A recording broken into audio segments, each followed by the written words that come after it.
Robo Shankar sir wife dance பண்ண உடனே சொசைட்டியில் நிறைய நெகட்டிவ் கமெண்ட்ஸ். நான் ஒரு கேள்வி கேட்கணும். அவரோட இறுதி அஞ்சலி அப்போ அழுதாதான் அது உண்மையான லவ்னு ஏதாவது இருக்கா? அவரோட ஒய்ஃப் வந்து அழுது இல்லை டான்ஸ் ஆடினது தான் பிரச்சனையா? அவங்கள அழுது தான் அனுப்பி வைக்கணும் அப்படின்னு ஏதாவது ரூல்ஸ் இருக்கா? டான்ஸ் ஆடினதுனால இது டிஸ்ரெஸ்பெக்ட்ஃபுல்லாக ஃபீல் பண்ணுறீங்களா? ஸோ இது அவங்க பண்ணது ஒரு தைரியம்.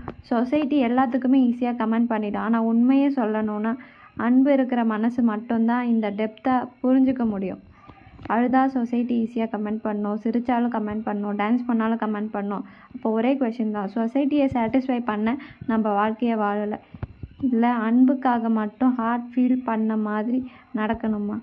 ட்ரூ லவ்வுக்கு ப்ரூஃப் அழுகை இல்லை.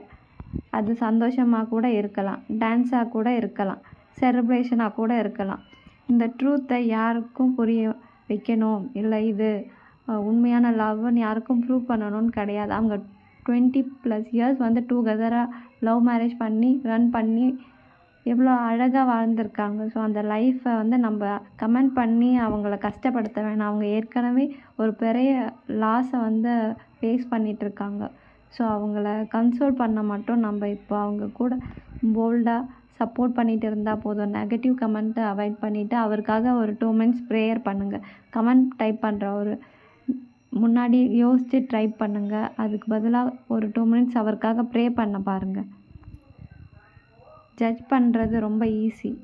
ஸோ ஜட்ஜ் பண்ண ரைட்ஸ் உங்களுக்கு இல்லை. அதை ஜட்ஜ் பண்ணுறதுக்கு முன்னாடி அவங்களோட சுச்சுவேஷனை அண்டர்ஸ்டாண்ட் பண்ணிவிட்டு ஜட்ஜ் பண்ணுங்கள்.